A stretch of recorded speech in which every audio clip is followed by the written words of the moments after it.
Going the distance with local sports. This is the X Sports Network.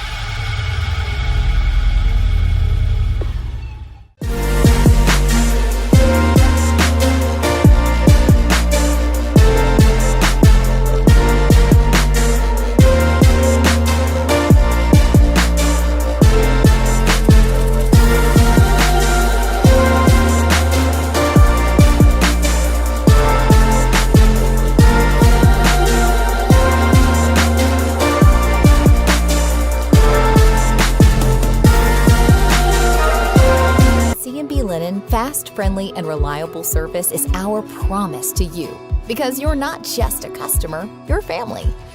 From multi-use linen to branded floor coverings and a complete range of cleaning supplies, C&B Linen is here to make sure you have everything you need. From our high-quality products to our fast, friendly, and reliable service, you'll experience the difference with C&B Linen because you're not just a client, you're part of our family. You'll be winning with C&B Linen. Got a dent, a ding, a scratch, or a bent fender? Major or minor, Car Country Collision Center in Leoma can fix you up. Car Country works with all insurance carriers, gives free estimates, can work on foreign and domestic vehicles, and has experience you can trust. They've been in business since 1990. Unfortunately, accidents happen, but you can get your car back on the road with as little hassle as possible with the help of Car Country. Call 931-852-4708 or stop by at 2567 Highway 43 South in Leoma.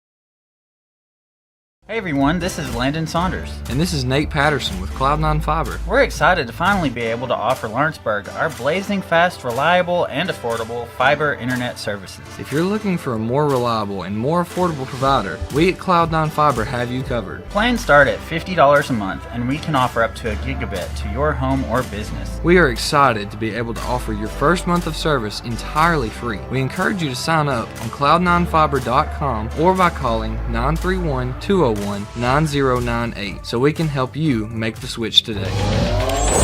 Going the distance with local sports.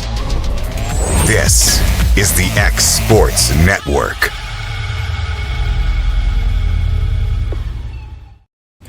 Welcome everybody here to X Sports Live, brought to you by C&B Linen. AJ Good, joined by Michael Marks, Brian Gobble, Taylor Plott, who's tracking all the stuff that is making your yard flood like mine did this morning right now. So he'll join us for the more national part of it, guys. But New Year's here.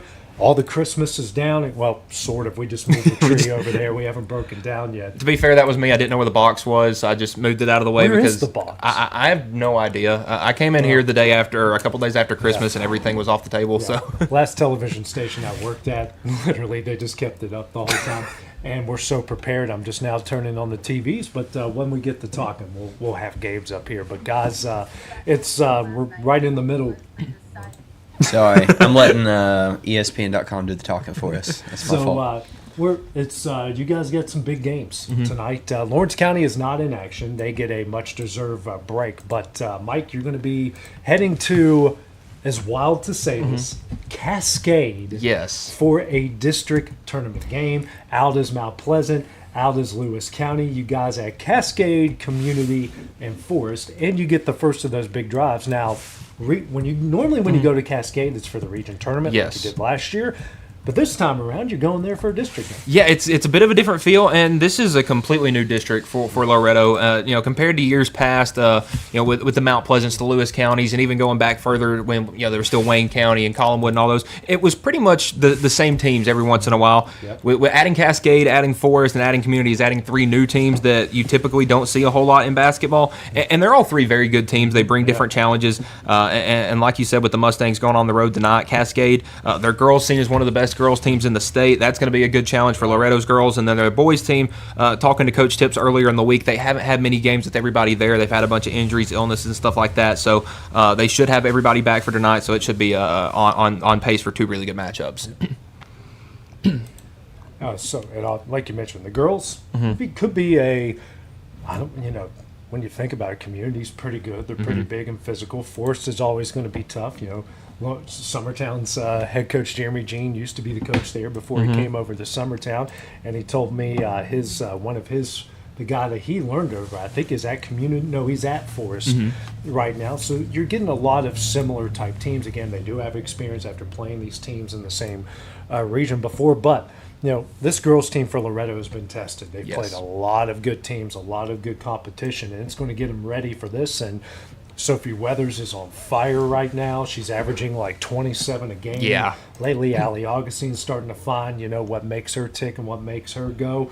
Everybody else is kind of coming to form, and they might be hitting their stride going into that part of the year. Yeah, Loretto always tries to schedule tough because they know how tough it's going to get. If because they have big goals every year. They want to make it back to Murfreesboro every year, and you're going to play good teams there, so you want to get ready for that. If you go through and look at the record of every team Loretto's girls have played, I mean, it is a lot of teams that are around, Huntington, Greenfield, some of the better teams in 1A. We know how good Richland is. Lebanon's girls are really good this year. And even all the teams they play from Alabama, Florence, Muscle Shoals, Lauderdale County, Mars Hill, all really good teams and good programs. They've gotten themselves ready physically and now are going to get a chance to face some schools their size. And on the boys' side, again, they've played some tough competition. Yes. They've played some really good teams.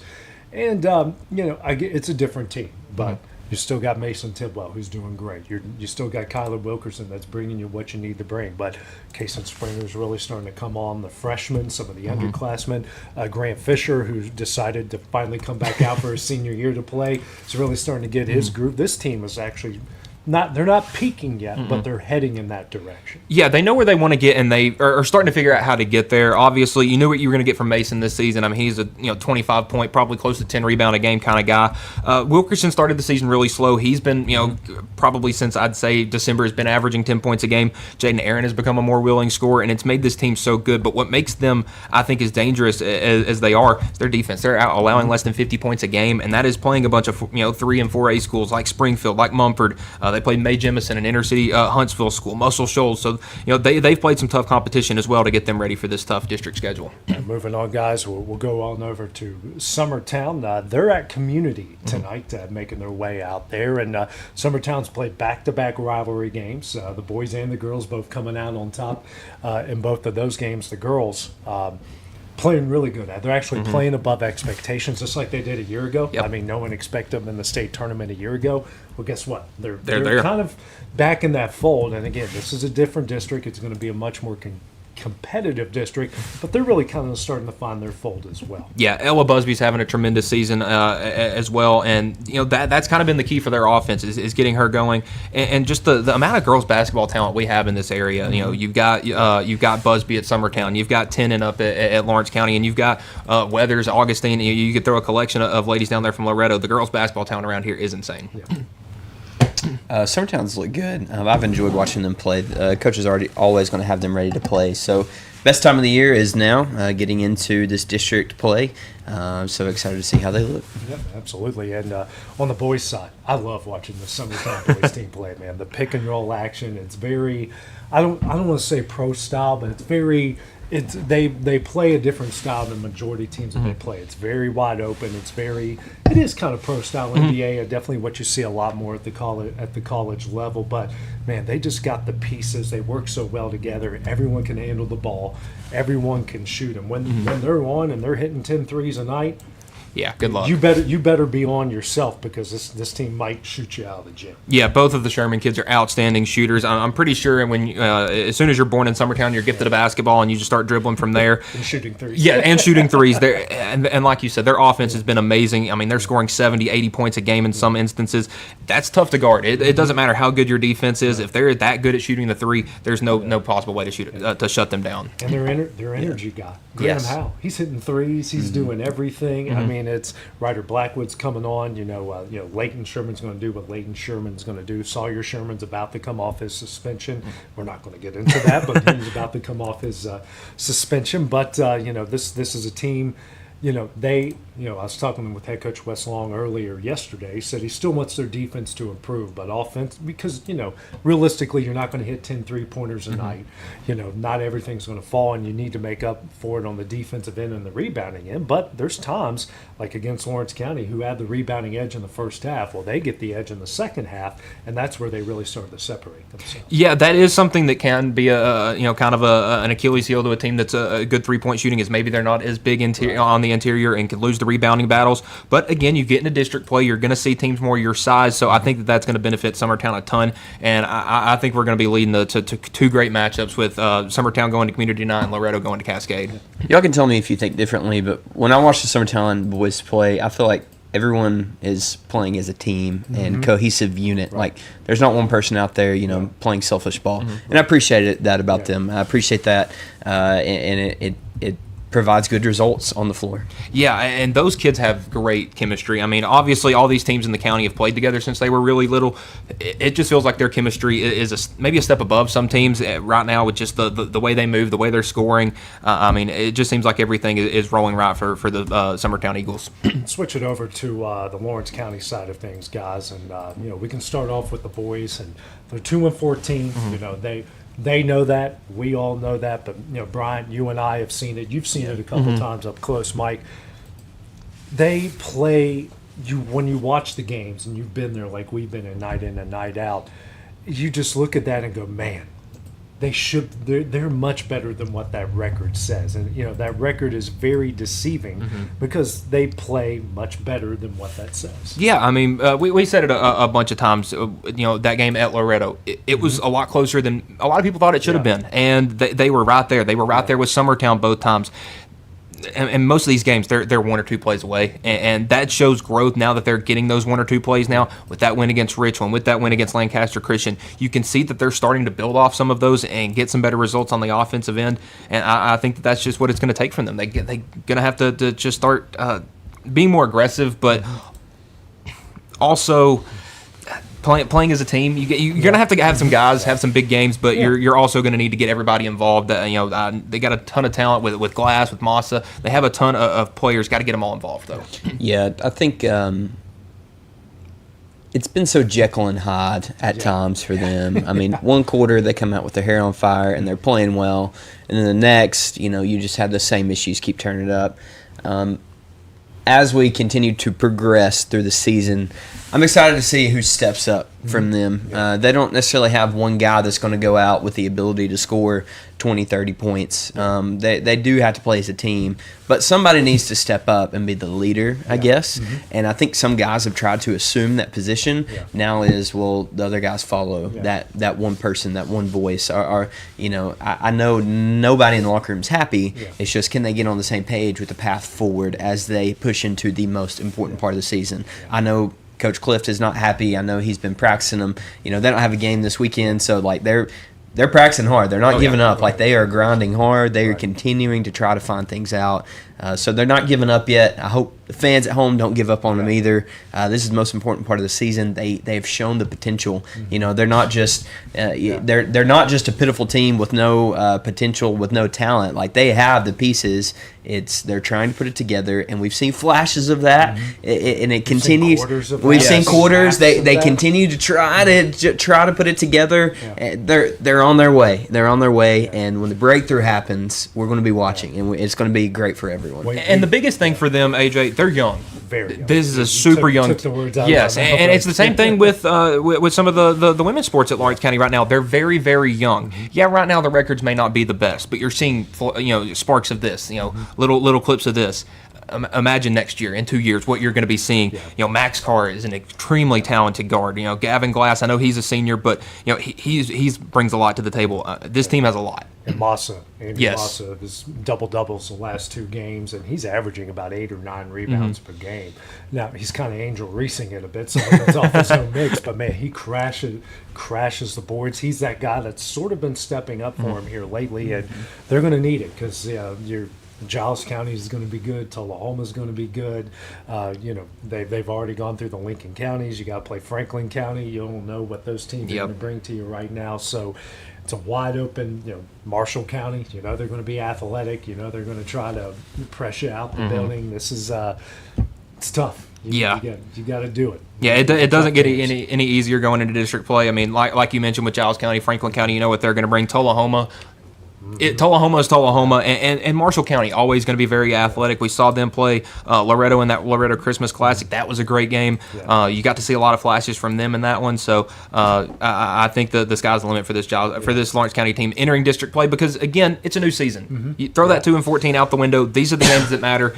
These games are going to give you good seeding when it comes to tournament play, and typically higher seeds get a bit of advantage. And on the girls' side, it's been a roller coaster. When I spoke with Wendy Scott about it last Saturday, she said it encapsulates it perfectly, because they've been a lot like the boys. They've been up, they've been down. They've had some really good wins. They've had some games against really tough competition where they've been in it down the stretch and just went cold, or the defense kind of fell apart, that sort of stuff. Their win against Cornersville, who was an 11-1 when they played them at Giles County, they blew them out the building. They play an 11-2 Hickman County team who was really good. They blow them out the building in Rockville.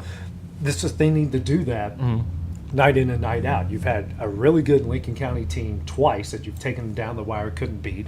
A really good Richland team you've taken down the wire, couldn't beat. You're back and forth, point by point, shot for shot, with Loretto can't overcome. At some point, they've got some youth as well, and they're growing, but at some point, they need to get over that hump. Yeah, but you mentioned some of those teams you're playing and how well coached they are. Lincoln County, obviously, how well. Yes, Summertown, Richland, Loretto. Just looking at each of their losses, they're well coached teams. Lebanon is one of the better 4A teams in the state.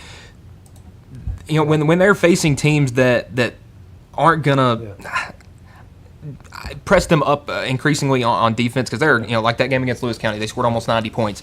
They can get the offense going. Yes, if they're able to do that, I think, like you said, with that win at Cornersville, teams like that, the wins against Oakland, Hickman County, those are good teams. They've proven that they can beat these good teams, and you're starting to see that they're winning these games more often than they're losing them, and that's a great sign to see going into district play. Cambry's going to get her 14-15 tonight. Tevi Stadium has 4 straight games over double figures. 2 of those she had 17 plus. She's really been good. Then Leah Dixon's really starting to find her voice, starting to find her stride. We know how good of a volleyball player she is. She doesn't know how good of a basketball player she can be, and she's kind of starting to prove that night in and night out. I still swear she's going to dunk by the time she leaves Lawrence County, because she can jump out the gym. Oh yeah, the future kidding. is bright. Speaking of Lawrence County, football-wise, we got some news. Tayden Russell just signed to go to one of the best NAIA programs in Lindsey Wilson. So he's racking up award after award. I think it was the Times Daily Defensive Player of the Year. He just played in this all-star game over in Clarksville. He's one of the best high school defensive linemen I've seen, because, when you think D linemen, and especially the guys that we were watching last night, everyone thinks, they're 6'7", 400 pounds. Like, no. This guy, he might not be much taller than this table, but I guarantee you can't block that guy. Yeah, he's the definition of a bulldog. I mean, he really is. He really held down that middle. I didn't get to watch as many Lawrence County games live with you, other than that playoff game. But man, I mean, their rush defense was led by him. That front seven was led by him, and how good they were all season. That just shows. And then going to Lindsey Wilson College. I mean, that is one of, like you said, like one of the best NAIA. 10-2 this year. Yeah, and that would probably be a down year for them. I mean, up there in Kentucky, one of the best schools in the country. They lost to Grandview, who was number 1 in the country in the second round of the NAIA playoffs, and beat the number 10 team in the country in the first round, 57-31. Exactly. So that shows you right where they are, and that they're wanting a player with the skill set of Russell. I think that shows leaps and bounds for where this Lawrence County football program's heading. And he'll join Latavion Everly, one of my favorite all-time players over at Lawrence County. I haven't really. We've talked. We're starting to do segments. Brian's kind of going to head that up for us, where we're going to check in with our local guys. But man, it was Hayden that was with us for Latavion's run at Lincoln County. Still one of the best things I've ever seen in my life. So he'll be joining a former teammate over there. So coming up next, guys, we're actually going to go into some college football. Big game last night, and we got a big game tonight. We'll also take a look at some of the college football news as well when we return here on X Sports Live. Going the distance with local sports. This is the X Sports Network. Hey, this is Phil Hooper. Get the look you want for your favorite school, church, or business with apparel from HD Ink Screen Printing in Leoma, Tennessee. Got a logo you need embroidered or screen printed? Let HD Ink give you the professional look that sets the bar in today's world. We do fundraisers and custom designed apparel and so much more. Call today, 931-201-2961, or come see us at our new shop located at 26 Ingram Road in Leoma. Remember, HD Ink for the look you want and the look you deserve.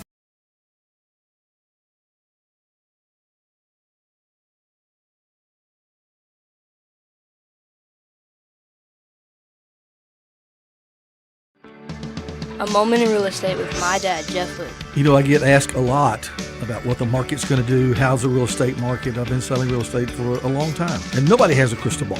And you know what? When it's your time to buy or your time to sell, it really doesn't matter what the market's doing. It's your time, and you have to do something maybe. What makes a difference is the agents and the experience that go to work for you. We're Keller Williams Hood Company, located here in Lawrenceburg, Tennessee. We can help. Hood Company, powered by Keller Williams, the #1 name in real estate.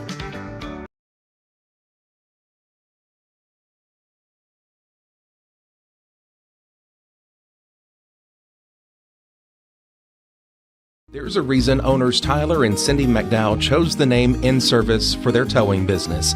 They did because it's their goal to be in service for you on the day that you need them the most. In-Service Towing is now known far and wide for their response time because minutes matter when you're broken down, or their 24/7 availability. You can call them anytime for service. Their professional team with years of experience and their fairness, plus their know-how in dealing with the unexpected. But the thing that In-Service is known best for is how they treat their customers, and that's like family. When you need them, call them 931-843-9098.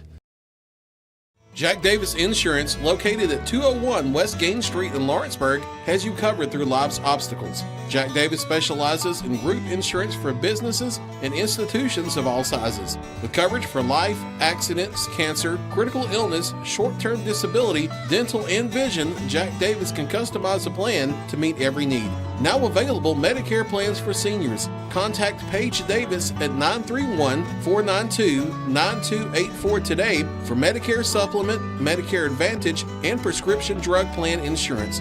Serving Lawrence and surrounding counties since 1987, call the team at Jack Davis Insurance today at 931-242-5225.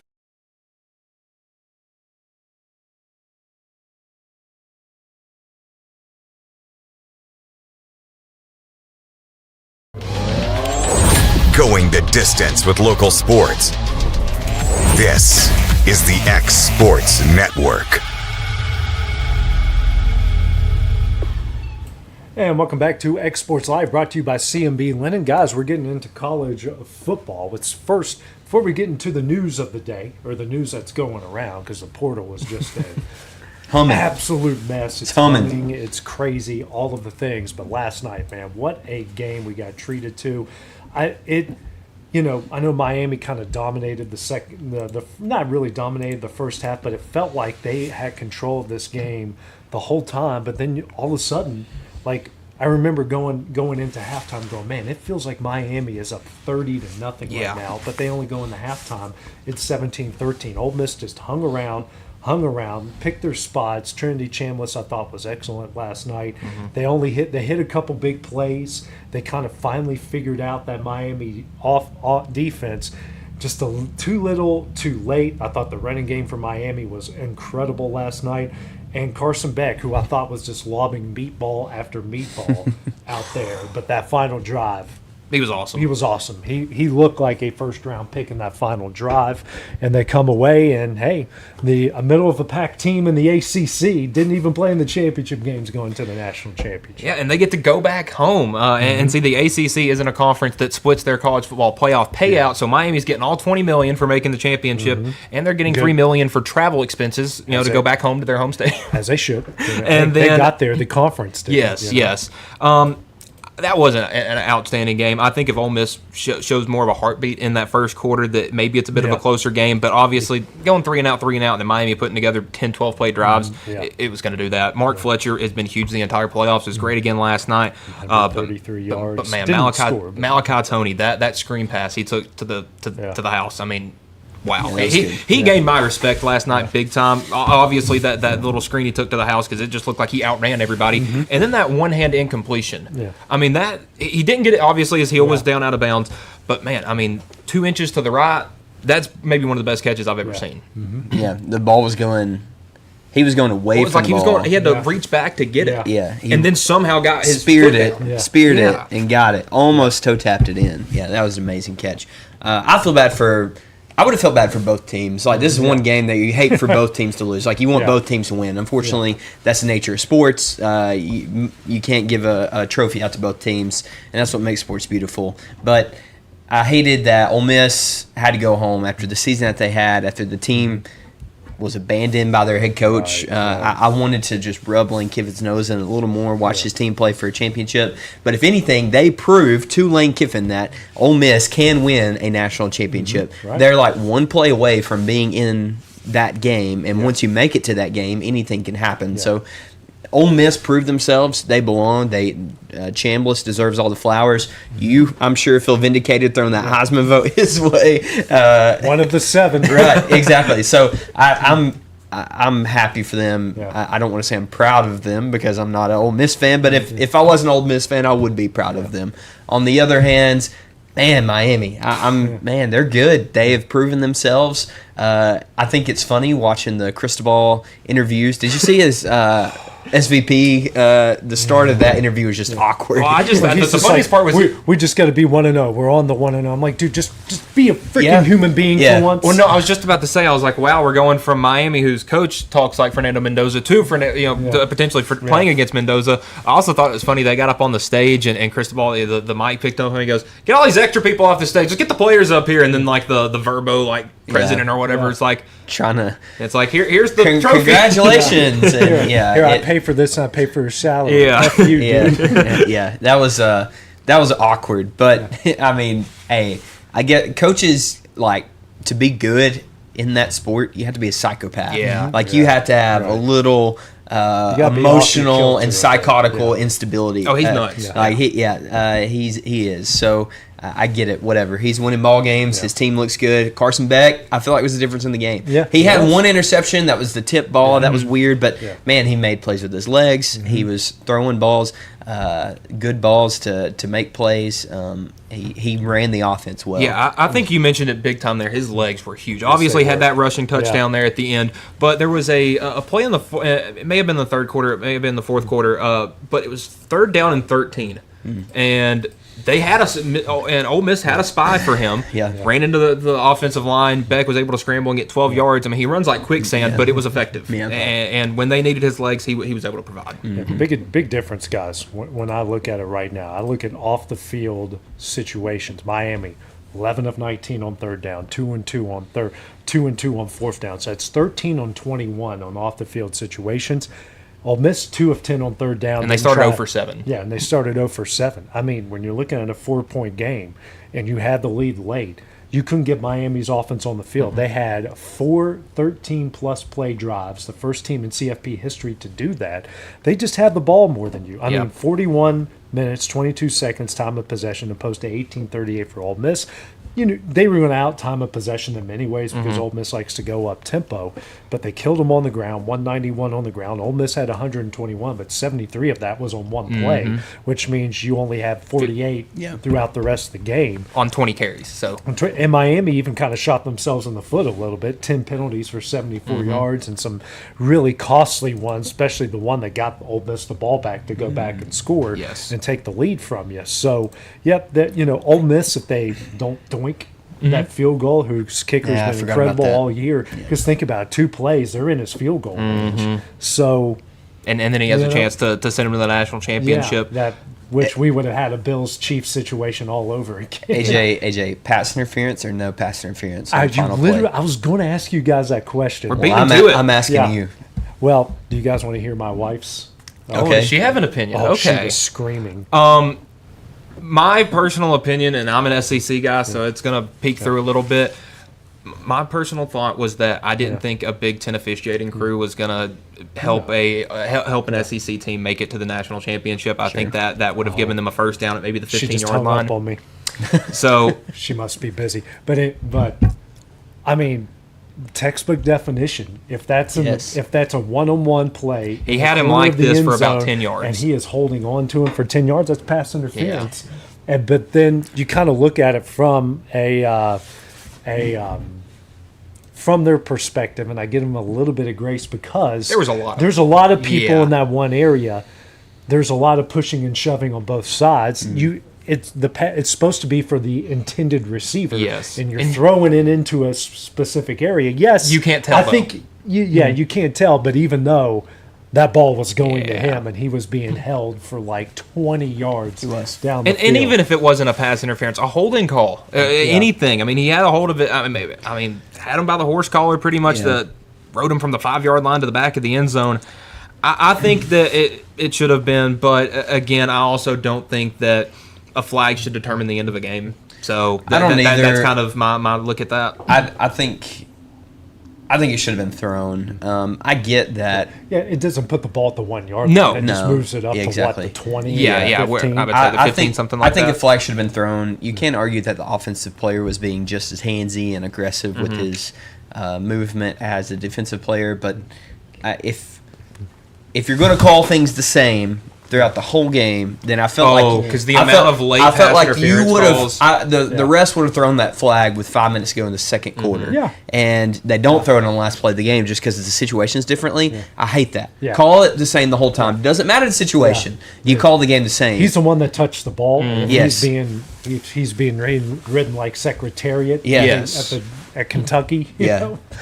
You probably should have thrown the flag there, but it doesn't all come down to one play. Or I do want to give Miami their flowers on one thing. They excelled in one thing this year, and that was having the ball last in games. There were some games where that that wasn't a good thing for them, where Carson Beck threw it away against Louisville and threw it away against SMU, but had the ball last against Notre Dame essentially, had the ball last against Ole Miss essentially. Those are their two biggest games so far this year. They've won both of them, and that's why they're playing in the national championship next Monday. All right, guys, let's move in to tonight. Indiana and Oregon at the Peach Bowl. They got the Hoosiers 4-point favorites. It started off 3.5. It's now been pushed to 4 total points, 48.5. So it's not really a push right now, but I think most people are favoring, and most people have picked Indiana to win tonight's game. Yeah, I mean, this is a tough one because you look at their matchup they had earlier in the season. It was a 30-20 Indiana win at Oregon. And you can look at it from one fact. It's like, hey, Indiana spotted Oregon a touchdown. Maybe that's really a 30-13 game.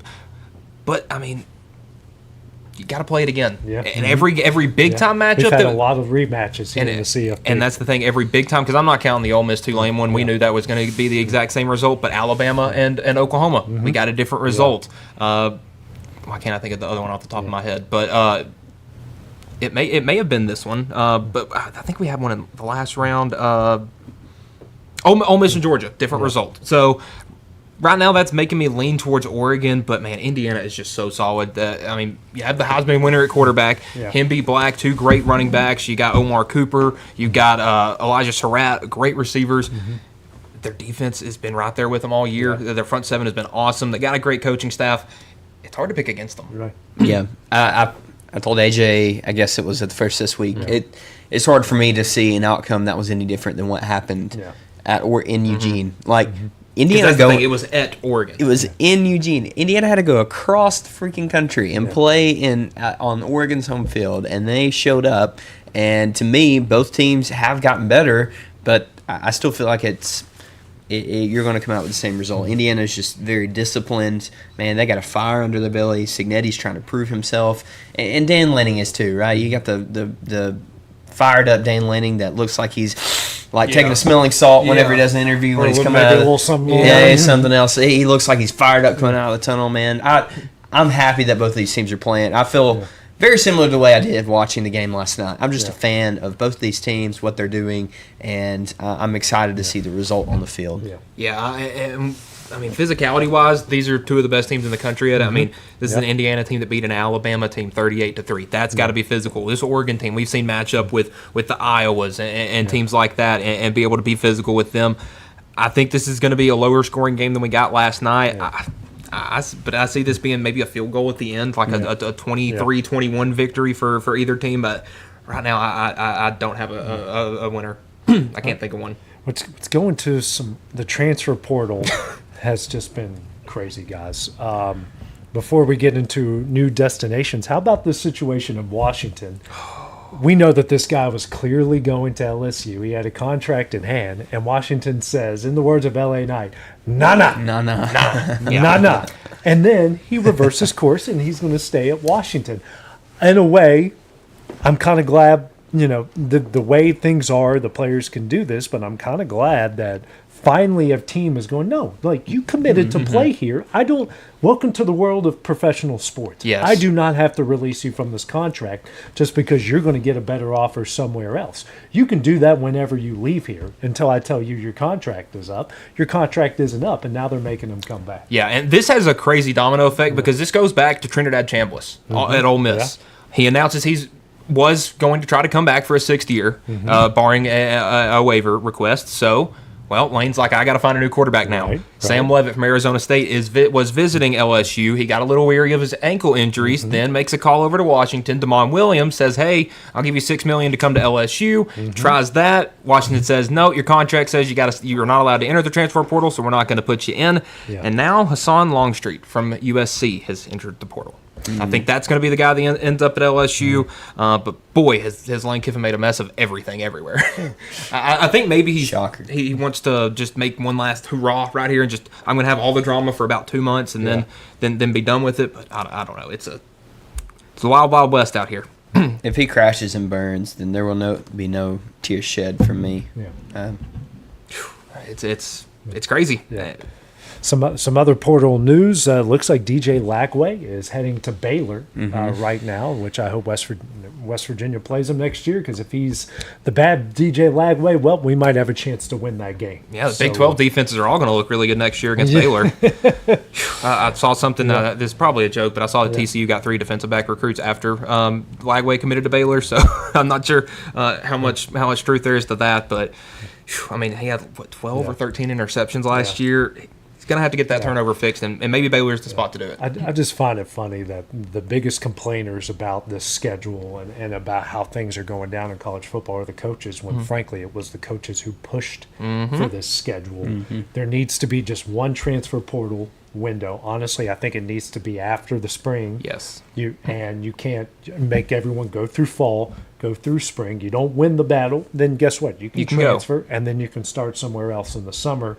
And I think they need to hold players to contracts. If you want to treat it, if you want to get paid, you want to treat it like the pros. Yeah. You have contracts, and you got links of the contract. They agree to pay you X, which means you agree to stay there for X amount of time. Yeah. Now, I don't want to see trades and all of this stuff, but I do think we need to hold these players accountable. Yeah, and props to Washington for kind of standing on that. They're like, we're not putting you in. You signed a contract that says you cannot enter the transfer portal. Yep. We're not going to put you in there. And it looks like he's tried to clean some things up, because that was it had gotten a bit messy. There were reports from Jed Fish's wife that maybe he had posted that announcement while they were at another athlete's funeral. Yes. So, I mean, that's almost a bridges burned kind of scenario. I hope he can fix everything there, because he is a tremendous quarterback. Right. I hope he can patch everything up. He has switched representation since all of this, which is probably a good decision. Yeah.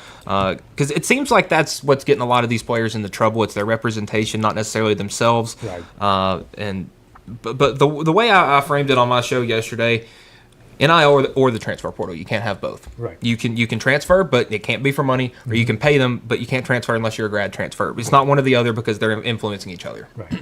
Yeah, I'll just echo what y'all said. I'm glad people are being held accountable and responsible for the decisions that they make. I did see, you probably saw this too, one of the guys that was kind of behind the Nico situation and his family is, y'all didn't mention this already, did you? No. Okay. One of the guys that was behind the Nico situation and kind of he wasn't necessarily his agent, but he was helping represent him in the negotiations with Tennessee, was also behind this situation at Washington. Shocker. Yeah. Yeah. Pick good representation. That's all I have to say. Yeah, Sure. Yeah, and honest representation, which it's funny. Scott Boras is now the voice of reason in baseball, and now he's telling his guys, "You're not worth $400 million." I'm tired of fighting for you guys. Yeah. When Scott Boras tells you you're not worth that, You might need to calm You down. might need to, Yeah. settle down there a little bit. Well, coming up next, guys, we're going to take one more break. Then we're going to get to the NFL playoffs. We'll give our picks when we return. At Lawrenceburg Federal Bank, we're proud to be locally owned and operated because we're not just a bank, we're family. When you call, you'll be greeted by a friendly representative who's ready to discuss your banking needs, as well as offer our competitive rates on CDs and money market accounts. Our loan decisions are made in-house and never sold to a secondary market because our commitment is simple. You matter to us. At Lawrenceburg Federal, we offer all the conveniences of larger banks with a personal touch. Join us at Lawrenceburg Federal Bank, where community, trust, and service come together. LUS is committed to our customers, from providing and maintaining energy-efficient utility services to friendly, helpful customer service. LUS is there. At LUS, we're always challenging everything we know, every day. We strive to improve efficiency and reliability while focusing on our responsibility to our customers and the community. It's our promise to provide dependable service to our customers every time. Because we don't just work in Lawrence County, we live here too.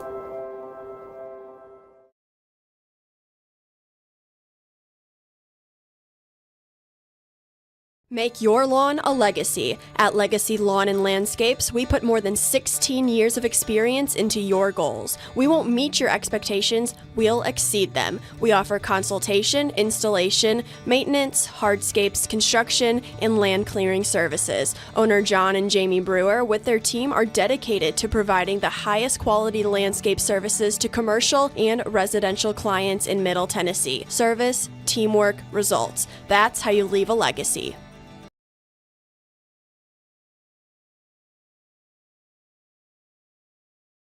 Are you looking for a non-factory job environment? Livingstone Freight Solutions is a 3PL company that began managing warehouses in Tennessee, Alabama, and Mississippi. With our multiple shifts and experienced management team, our goal is to give you as an employee a safe family work environment and competitive wages. We offer a wide variety of employment opportunities from forklift drivers to management level positions. We also strive to offer a competitive benefit package and PTO options. For more information or to apply, visit us at livingstonefs.com or give us a call at 931-269-3255. Going the distance with local sports. This is the X Sports Network. And welcome back to X Sports Live, brought to you by C&B Linen. Guys, let's get into the NFL playoffs. Full slate of games. 6 games coming up, 2 on Saturday, 3 on Sunday, 1 on Monday. Let's get going with the first one that we are going to see on Saturday, which is going to be the Panthers and the Rams, and they're in Carolina. So a little bit of an East Coast trip here for the Rams. Both of them kind of faltered down the stretch, I guess you can say. Wasn't pretty by any shape of the imaginations. Both coming off losses there at the end. So I don't know. I kind of, right now, they got the Rams 10.5-point favorites, but the way they've been playing, I don't know if I would take. That's a lot of points. It's a lot of points in the playoffs on the road. Well, the Rams lost 2 of the last 5, Panthers 3 of the last 5. Neither one of these teams look very good. Yeah. I would have to, because you even look like the Rams' most recent victory was the Cardinals. That's not a great team. So I'm not sure if injuries are going to be playing a big factor in this one. But you look. Matthew Stafford's had such a great year. It's probably your MVP. You think that? Yeah, I would say he's probably going to win MVP. I mean, Puka's been awesome. You got to think that passing game's going to be their leg up. Because not saying Bryce Young hasn't had a great year, because he has, but Carolina's defined on their running game with Dowdle and guys like that. Yeah, and Devontae's coming back for the Panthers. I think the. Did I say the Panthers? Devontae's coming back for the Rams. Rams. Devontae's coming back for the Rams. I think the Rams have what matters in the playoff. They have a really good aggressive defense that flies around. They have coaching experience, and they have a quarterback that has experience. And their quarterback also has two amazing weapons in Devontae Adams and Puka Nacua. You know, they have good running back weapons with Kyron and Blake Corum. If both of those guys are healthy, then they can run the ball well. Well, and they're also both receiving threats out of the backfield. So ultimately, all those pieces put together is why a lot of people think the Rams can make it to the playoffs. Right. Make it through the playoffs to the Super Bowl. Right. So not hard to put together why the Rams are the heavy favorites. Well, if they do get a win, I mean, I think they would love a rematch at Seattle, which would be what they get. So just based off what I want to see matchup-wise, I'm going to go with the Rams in this one. Yeah, I'm going with the Rams, too. I just think that the Panthers are going to cover. Yeah, I do too. The Rams 5-4 away from home, and the Panthers are 5-3 at home. To the other game that night, it's going to be a lot of fun. This one is the Packers at the Bears. We were talking about it. It's going to be cold. Looks like 35 degrees with a chance of precipitation that night, which means snow. So old school NFC North football, and this is going to be a lot of fun. Right now they've got, they're giving Green Bay a 1.5. 1.5 on the road against Chicago. I mean, I think that's fair. They split their two regular season matchups that both came late in the year. Chicago got that one in overtime a couple of weeks ago. Both of these teams have looked rough. Packers have lost 4 in a row, and two of those being to division rivals, and one of Minnesota was not good to finish the year. Yeah. At least that Bears loss to Detroit. Detroit had kind of been working back up.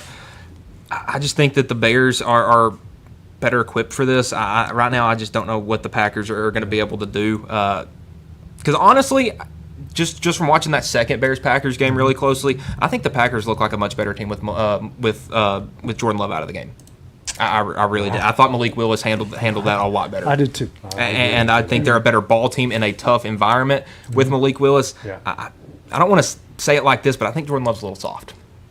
That's my opinion on it. Now he could go. He could go on the road. Quarterback, you're allowed to say that. And that's the thing. Now he can go into this playoff game, throw for 400 yards, and make me look like a complete idiot and go for it. But I just don't know if he'll be able to do that against Dennis Allen's defense in those weather conditions. I think both quarterbacks are soft, to be honest with you. I think Jordan's is physically. I think Caleb's is mentally. Yes, but. I mean, I think the Bears have the advantage is the run game. DeAndre Swift, Kyle Monunga, those guys both went for over 100 against the Eagles defense. Yeah. They can do that against any front seven in the NFL. Micah Parsons out for the rest of the year. When you look at the injury report here, a lot of defensive guys, big-time defensive guys out for the Packers in this one. Bears wives, they've got a lot of defensive guys out as well. Gardner Johnson. Total points, 44.5. We might see a little bit more with all these big-name defensive guys out of the game. Well, and both of these offenses can pop really out of nowhere. I mean, we had that San Francisco-Chicago shootout on Sunday night a couple of weeks ago. Baltimore Green Bay and Denver a couple of weeks ago, 34-26. That was a great matchup. So I do think the better offense will prevail in this one. I'm going to go with Chicago, though. Yeah. I think I'm going to take the Packers. I think the Packers has a good defense, and the Bears won with 22 points last time. It took them overtime to get those 22 points. It was 16-16 going into overtime, and I think the Packers defense really stood up, really rallied behind Malik Willis. I think Jordan Love is better option than Malik Willis. Obviously, that's why he's a starter. He's getting paid all the money. So I think he'll get the offense going a little bit more. I find it so weird. Just a little bit of a tangent about the Packers. I find it so weird that they don't have one wide receiver. Like, they have multiple wide receivers that can score 2 touchdowns on any given night with 10 targets. But Love doesn't hone in on one guy. Yeah. Do y'all think that's a flaw or an advantage? I think if you want to make a run to the Super Bowl, I think you need to have a guy. Yeah. In one way, it's good that he can spread the ball around, but another way, it's like, well, he doesn't have a guy the guy that you go to in those big situations. Because Romeo Doubs is a great receiver, Christian Watson's a great receiver, but they don't have a Devontae Adams or some of those old Packers teams with the Donald Drivers, guys like that. They don't have that. I think if this game goes like it did last time, low-scoring game at Green Bay, right? The last one was at Chicago. Okay, the last one was at Chicago. This one's at Chicago as well. This one's at Chicago. Okay, well, I still think Green Bay's going to win. I think Green Bay will pull it out. That's right. The Bears won the division, so that's why they're hosting. I think Green Bay's defense will pull it out. If they get into a shootout, the score gets up in the upper 20s, maybe lower 30s, then Chicago has the advantage. But I don't think it's going to get that way. I think Green Bay will hold the Bears down. Yeah, which coach is going to have the killer attitude in this one? Because LaFleur has struggled in the playoffs in big games. Yeah. Ben Johnson has never been there as a head coach. Yeah. We'll see what happens. Yep. The one of the games, we'll just stay in the NFC since the other two in the NFC. The other one, 49ers at Philly. Eagles getting 6 points in this game. Total points 44.5. 49ers 7-2 away from San Francisco. The Eagles 5-3 at home. I mean, honestly, I get that last game didn't go as great for San Francisco, but before that, was there a team playing better football the month of December than the Packers? And I'll just put it out there: the Seahawks, the 49ers. The Seahawks had a red-hot offense, and our offense looked awful, but they did hold Sam Darnold in that red-hot offense to 13 points. Yeah. And, I mean, this is an Eagles offense that leaves a lot to be desired when it comes to flashiness and points. Yeah. It's going to be a low-scoring game, but I think San Francisco's offense is going to have a little bit more left, especially with them now being somewhat healthy. Obviously, still going to probably without Kittle. Maybe get him back. Maybe get Pearsall back. It's pretty much just if they get these guys back, I think they'll be fine. But again, I think it's going to be tough to make a big playoff run without Fred Warner. Yeah, I'm with you. I agree. I think Fred Warner does make a lot of difference. If they can get past this game, maybe get him back for divisional, get him back for NFC Championship. The big thing for us is, do we get Ricky Pearsall back? Do we get Trent Williams? That was my next point. Yeah. Do we get Kittle back? And then when you look at the Eagles, Dallas Goedert, he's questionable. Jalen Carter, questionable. And Lane Johnson, your best offensive lineman.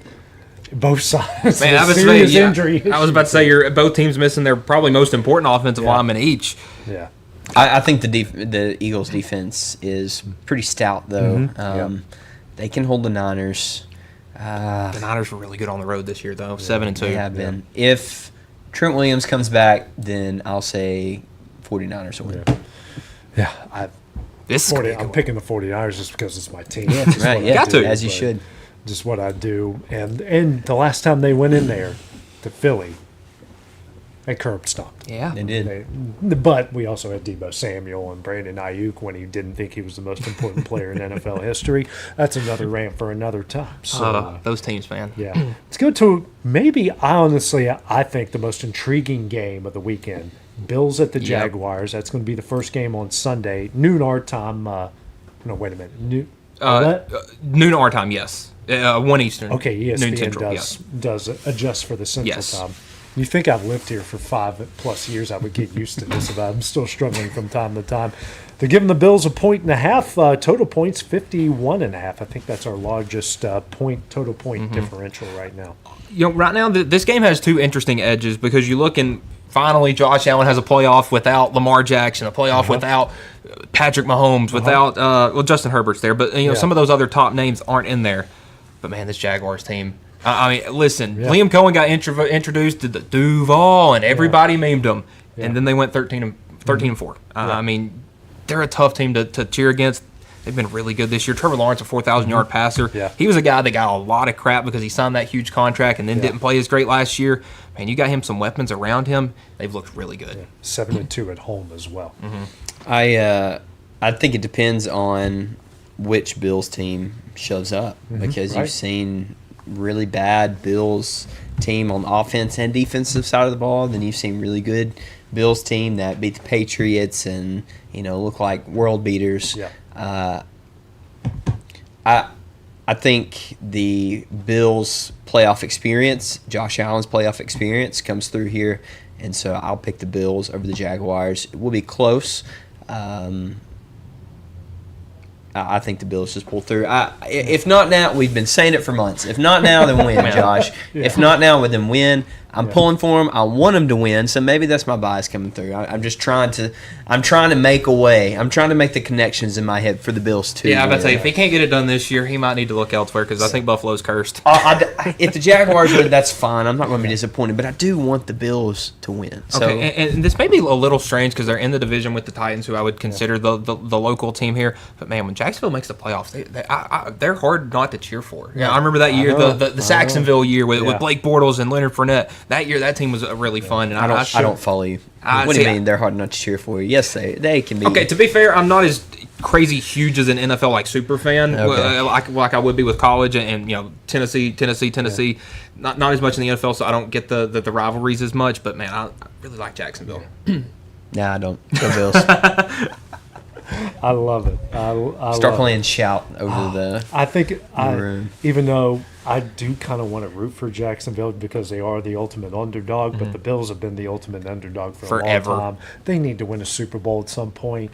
I'm just going to take them here because they're my AFC team. I've always rooted for the Bills. Something about them being a Cubs fan, I've root for the underdogs when it comes to that, the lovable losers. They need one at some point. Josh Allen's the new Jim Kelly. He needs to be the guy that pushes them through. And, hey, maybe they need to just stay away from Buffalo as long as they can and just take that road. Even though one more playoff game in Buffalo would be special. Before the new stadium. Hey, maybe the Chargers went out and we get to have one. We'll see. There's a possibility. Well, that's the next game we're going to talk about. It's a Sunday night game. Chargers at the Patriots. Giving the Patriots 3.5 total points, 45.5. Oh man, this is going to be a coaching matchup. These are two ball teams. I mean, you got Mike Vrabel, you got Jim Harbaugh, has more career rushing yards than Bo Jackson. I'm going to bring that up as much as I can. But you got two teams that had great years that I don't know if anybody saw. Obviously, not New England going 14-3. I think Los Angeles also slightly went above average, especially with the injuries that they had sustained at running back. If they can get O'Marion Hampton back next round of the playoffs, if not having him back for this round, I think that's a big piece. But man, Drake May, Travion Henderson, Stephon Diggs, that Patriots offense has been awesome. Is Stephon Diggs playing? I think they have him listed as available. Okay. But I haven't heard that he's been suspended or anything. Okay. So I mean, I guess they could make an announcement. I expected to play Sunday. Okay. Yeah. Well, I thought I'd heard that. If not, then I would go. I would definitely favor the Chargers a little bit more. Right. And unless he's actually being charged for something, I get that. But I guess it's just my optics thing coming through there. But Drake May's made a lot less mistakes this year than Justin Herbert has, and I think that the playoff, when it comes to wild card games, it's who makes mistakes. Yeah. And I mean, from that Chargers-Jaguars game a couple years ago, I don't know if I can trust Herbert in the playoffs yet. I think I ride with a hot hand. Drake's hot, he is going. He's doing great. He's throwing the ball. He's spreading the ball around. The offense is humming, and I think the Patriots get it done. 31 touchdowns, 8 interceptions, as opposed to 26 and 13 for Herbert. And remember what he did in Houston last year? Choke job. So there's that one. Final game to talk about, guys. Big one. The other one I'm really intrigued by because I know we said that a lot about every team this year, but you really don't know which Steelers team is going to show up. Does Aaron Rodgers have one more run? And the Texans started off poorly, really came on strong, but then they kind of stumbled a little bit down the stretch. Texans are 2.5-point favorites, and this is the lowest point total right now, 38.5 in this game. Houston's got some defensive injuries that are going to be. They're going to be. Most of them are going to be game time decisions. If they get most of those, I can't pick a Steelers team that lost the Browns 2 weeks ago. They lost to Shedeur Sanders. Steelers only got one running back that's questionable. Everybody, I mean, they have a lot of injuries, a lot of injured reserve guys, but they've been playing with them without him. And this just feels like a strange Steelers team. Usually, you think of a big, physical, good defense running the ball with the Steelers team, and that's not them this year. I mean, Warren's all right, but he's not a premier running back in the NFL. He's questionable. But Gainwell's kind of their guy. And even he's been a little iffy this year, so I like Houston's defense, man. They are quite literally able to shut down anybody with that defensive line. I guess they use Gainwell more in the passing game. I think they're getting DK Metcalf back. They should be. Too. So that's what I was going to bring up, man. I really have liked the connection that Rodgers and DK have formed over this, 17 game stretch, 15 game stretch, because he didn't play in the final 2 games. I really like that connection. I think Do you think that that's going to be out. an impact, him not having played those last 2 games, maybe being out of rhythm, or maybe being a little more healthy, ready for this game? If it was a more immature player, then sure. But DK's been in the league long enough. Yeah. Rodgers has been in the league long enough. They know what to expect. In the right organization. Yeah, I would say Pittsburgh seems like Yes. I would say Pittsburgh does seem like they handle those kind of situations really well for the most part, until they're just completely off the rocker like Antonio Brown. Well, they got him out of town about the time that and then they got what's his face over in Dallas. Ezekiel Elliott. The George Pickens. Pickens, yeah. They got him out of there, which good luck. I mean, that dude is he's a head case. He's Timu Antonio Brown. Yeah. He's crazy. He's just not Certified that crazy. Insane. Yeah. Quickly before we leave, guys, a couple firings. John Harbaugh after 18 years. Mike McDaniel out. A little bit shocking, but McDaniel honestly could be someone's offensive coordinator in a hurry. I was listening to something the other day where Detroit Raider guys are like, we need him in Detroit now. Harbaugh might make his way down to Miami. He could be up for one of these other jobs. He could be in Tennessee. I don't know. Titans fans would love to have Harbaugh in Tennessee, but, kind of not really messy situations. I thought McDaniel did a great job after the team had a horrible start to kind of pull everyone together. I hate that you see him lose his job like that, but I think the Harbaugh, Lamar Jackson situation had a lot to do with that. Yeah, I mean, the fact that as soon as John Harbaugh was fired, that there were 7 people asking about him and only 6 other openings tells you what level of coach he is. I mean, the Ravens have had 2 coaches in my lifetime, and Harbaugh was one of them. He's been there since 2005, 2004, something like that. Where's he going to go though? I mean, there's a lot of openings. I think at his age, he's going to want to take over a more stable job. So I don't see Tennessee being a team there because I don't think the front office is going to give him enough control. What do you mean his age? How old is he? I think he's probably getting in his late 60s would be my guess. So I typed in Jim Harbaugh, not John. So I would say that you probably have 8 years left of him, maybe, give or take. He's born in 62. 63. So 63 years old. Yeah. So you got about 8 to 10 years left of him.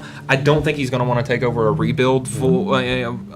So, who's the best, available roster that doesn't have a coach right now? A couple of spots in Florida look nice, obviously. I think Tampa Bay's the team, but there's a couple other that are definitely for John Harbaugh. Yes, Tampa Bay. Did they fire Bowles? Did I miss something? I think it's coming. Ooh. I think they're going to fire Bowles. Like now, this offseason, the next. That's got to happen within the next 7 days. Bowles has gone through 5 offensive coordinators. Yes. In 5 years. Now, one of them was Cohen. Now, who went over to funny enough, Baker Mayfield has had 9 different offensive coordinators in his 9 years in the league. That's just crazy. I think that they need some stability down there, and I think that's your guy. Okay, we'll see. It's a bold prediction. It's a bold prediction. It's a hot take. I just don't think that right now there's a roster that he sees that he wants to take over. Yeah. Maybe the Giants. I mean, you saw Jackson Dart on the sideline last night saying Kevin Stefanski might be the guy. Yeah. So, I mean, he said Harbaugh or Stefanski. Yeah. If you're into lip reading. Well, you trade Cleveland for the Giants, one dysfunctional organization for another dysfunctional organization. Poor Kevin Stefanski. He's a great coach, and he gets stuck in crappy teams. Well, everyone's got that ego. I can go to Cleveland and change things around. No, you can't. No, you can't. No, not many people can. Well, guys, that will do it for X Sports Live here. So for Brian Gobble, Michael Marks, I'm AJ Good. Have a great weekend, and we will see you guys on Monday. Going the distance with local sports. This is the X Sports Network.